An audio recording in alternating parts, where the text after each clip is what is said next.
Hello, my name's Ted Barnes. I'm the director of the transportation group at GTI, and I'm going to give a presentation now on hydrogen vehicles, a little intro into how hydrogen vehicles work, and then talk a little bit about what is available today and maybe how they can fit into your fleet in the future.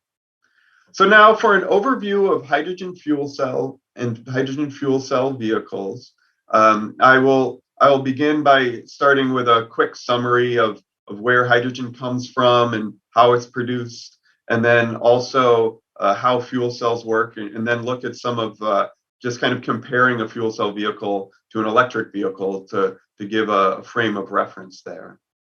Before I get into that, in case you haven't heard a presentation from me earlier today, or you don't know about GTI, GTI is a nonprofit research lab that's headquartered in Des Plaines, Illinois. We have an 80-year history and work all the way across the energy value chain.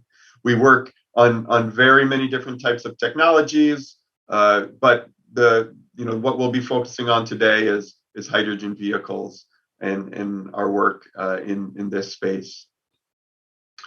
But so to get into the meat of the conversation here, so hydrogen is not easily found in nature today, and so it's sometimes a challenge to get clean hydrogen, and that is one of the topics and one of the key research issues that I have tried to approach at GTI is how to get cleaner, lower cost hydrogen to the vehicle market.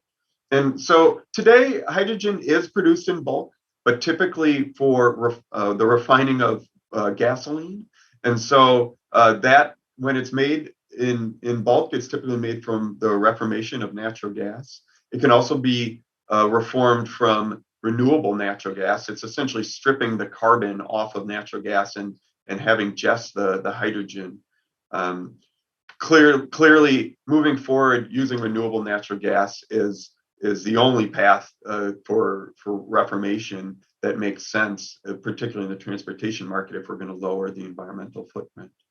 Hydrogen is also produced by the electrolysis of water. It also can, different biomasses can be gasified and create a hydrogen gas that can be cleaned and then put into the pure hydrogen form and used in transportation.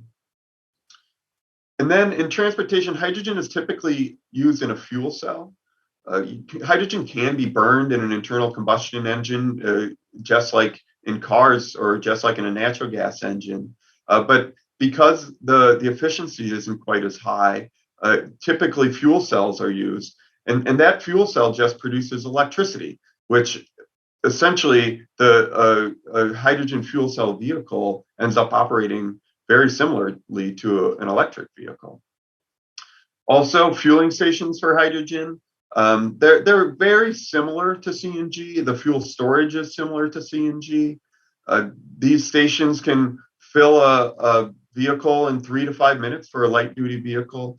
Because the pressures are higher in hydrogen, 5,000 psi is often used for heavy duty hydrogen vehicles. 10,000 psi is often used for light duty hydrogen vehicles. A lot of heat is generated, so there are some changes needed at the station. More pre-cooling is needed. The stations and the pressure vessels are slightly different, but to an end user's eye, it's a very similar feel to a CNG fueling station.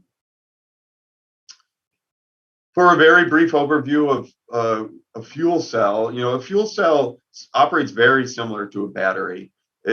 Essentially, the energy stored in a fuel cell vehicle is just stored in gaseous hydrogen instead of chemical reactions that are stored in a battery in an electric vehicle.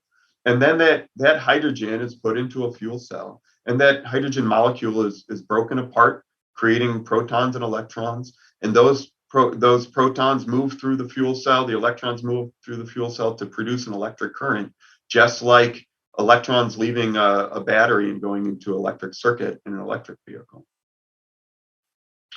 So this image here is a simplification of a fuel cell vehicle. But if you look in the front of the vehicle there, it's the same as an electric vehicle. There's an electric traction motor that moves the wheels. There's an electric drivetrain, transmission, batteries, a lot of high power electronics. What really is different is that the energy is stored in the back of the vehicle. You can see those green pressure vessels. That's where gaseous hydrogen is put into the vehicle and stored in those pressure vessels. And then the hydrogen moves to a fuel cell to create that electricity instead of having it come directly from the battery. As far as fueling stations, hydrogen fuel cell vehicles are used today in the US, but it's mostly in California. There's about 47 public stations in California. Many more are being planned. GTI, for instance, in Des Plaines does have a hydrogen station, but there just isn't really any public use of fuel cell vehicles. They're not used in the Midwest very much at all.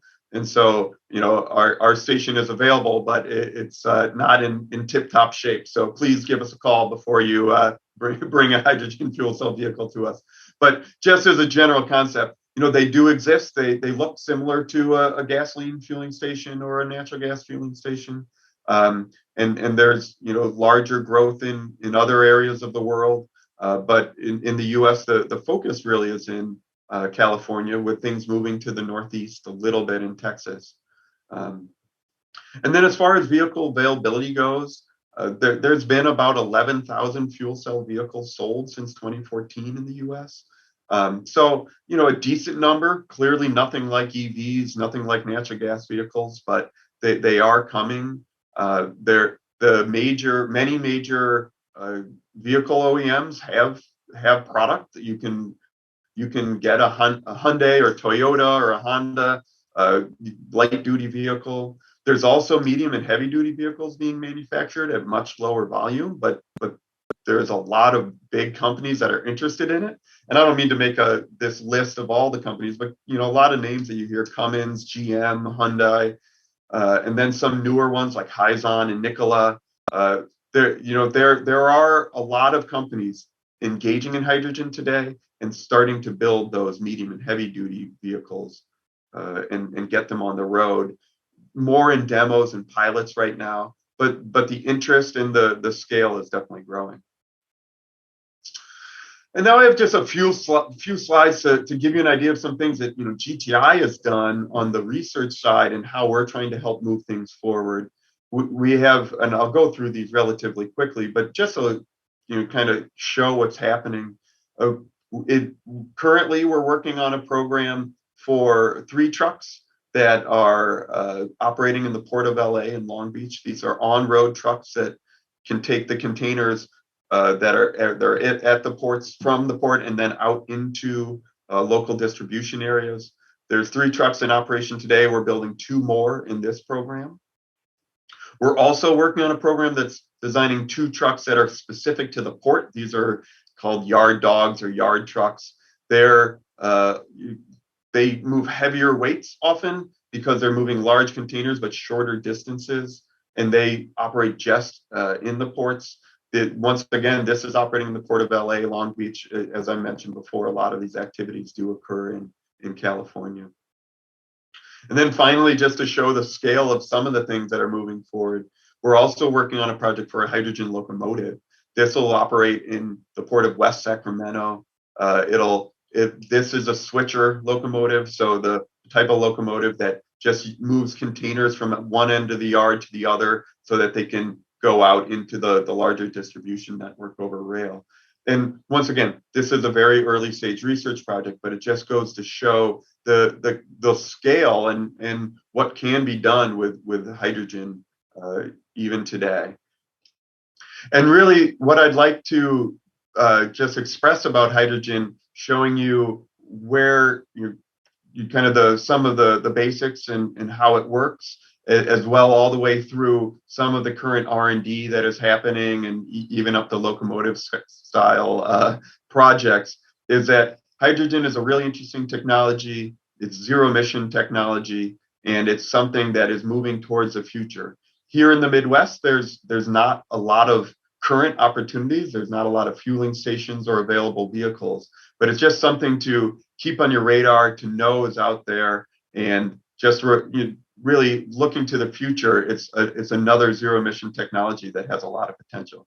So thank you very much for listening, and please reach out anytime with questions. Thank you.